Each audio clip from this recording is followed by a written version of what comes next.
దిశగా చేస్తానని చెప్పి నేను మీకు తెలియజేస్తున్నా. ఇంకో పక్క ఈ ప్రాంతంలో బోగస్ పట్టాలు, అదే మాదిరిగా భూ కబ్జాలు విపరీతంగా పెరిగిపోయినాయి. ఇప్పుడు కొత్తగా ఒక చట్టాన్ని తీసుకొచ్చారు. ఆ చట్టం లోపభూయిస్తాం. అది కాని వస్తే తమ్ముళ్ళు మీ భూమి మీ పేరుతో ఉండదు. గోయిందా గోయిందా చట్టం కాని వస్తే మాత్రం. ఆ చట్టం ఎంత భయంకరంగా ఉందంటే ఇప్పుండే ఎంఆర్ఓకి అధికారాలు ఉండవు, ఆర్డీఓకి అధికారాలు ఉండవు. జగన్మోహన్ రెడ్డి ఒక ఆయన ఎవరినో నియమిస్తాడంట, ఆయన మీరు అకౌంట్లు మార్చేస్తాడంట. మార్చేస్తే అక్కడి నుంచి మీరేమవుతారో మీకే తెలియదు. ఎక్కడా పోవడానికి వీలు లేదు. హైకోర్టుకు మాత్రం పోవాలి, సివిల్ డిస్ప్యూట్ కూడా లేదు. అందుకే చెప్తున్నా, ఆ చట్టాన్ని అబాలిష్ చేస్తాం.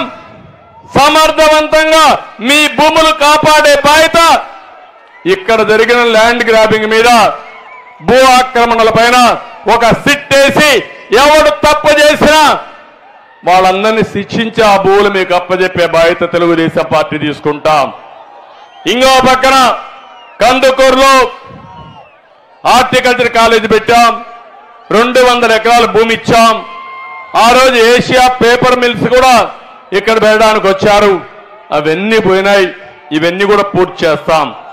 ఒంగోలు టౌన్ లో అమృత్ కింద 2 సమ్మర్ స్టోరేజ్ పెట్టాం, 80% పూర్తయింది. మిగిలిన పనులు పూర్తి కాలేదు, అవి కూడా పూర్తి చేస్తామని చెప్పి కూడా నేను మీకు తెలియజేస్తున్నా. నేను ఒకే ఒక విషయం మిమ్మల్ని అందరినీ కోరుతున్నా. ఈరోజు 5 ఏళ్లు నరకాన్ని అనుభవించాం. ఒక చిన్న పొరపాటుకి మన జీవితంలో ఎప్పుడూ అనుభవించిన నరకాన్ని అందరూ అనుభవించాం. నూతన సంవత్సరంలో నేను ఒకటే పిలిపిస్తున్నా, ఒక సంకల్పం చేద్దాం.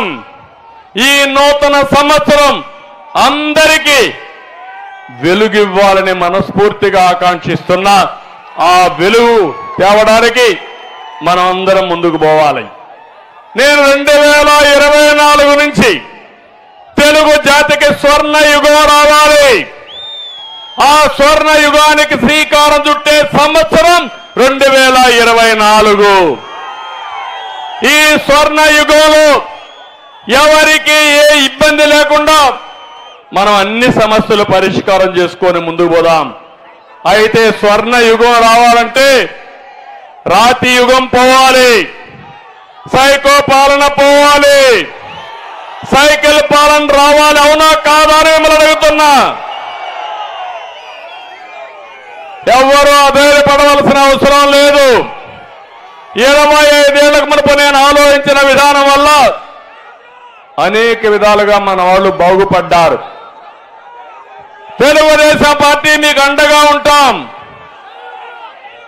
అదే మాదిరిగా మనందరిలో తెలివితేటలున్నాయి, నాకు కూడా అనుభవం ఉంది.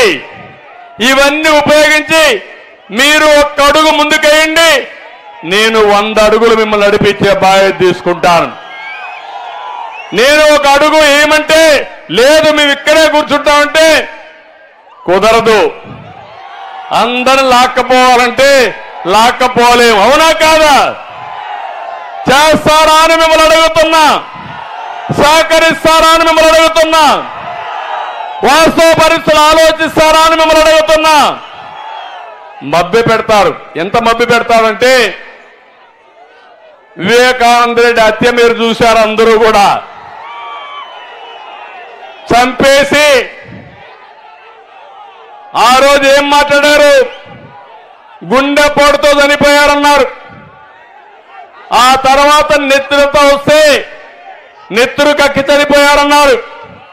ఆ తర్వాత మొత్తం నెత్తి మీద మెదడు కూడా బయట వచ్చేసి అప్పుడు అన్నారు నారాసుర రక్త చరిత్ర అన్నారు. సిబిఐ వద్దన్నారు, కోర్టుకు వెళ్ళారు. కడాన గవర్నమెంట్ వస్తానే సింపతితో ఏం చెప్పాడు ఆ రోజు? మా నాన్న లేడు, మా బాబాయి కూడా చంపేశారు, దిక్కులేని బిడ్డ అయిపోయా, చంపింది ఆయనే, దిక్కులేని బిడ్డగా చలామణి చేసి సింపతి తెచ్చుకొని కోడి కత్తి డ్రామా ఆడి ఓట్లు సంపాదించాడు. ఇప్పుడు ఏం చేశాడు? కోడి కత్తలు చేసిన సీను జైల్లోనే ఉన్నాడు పాపం.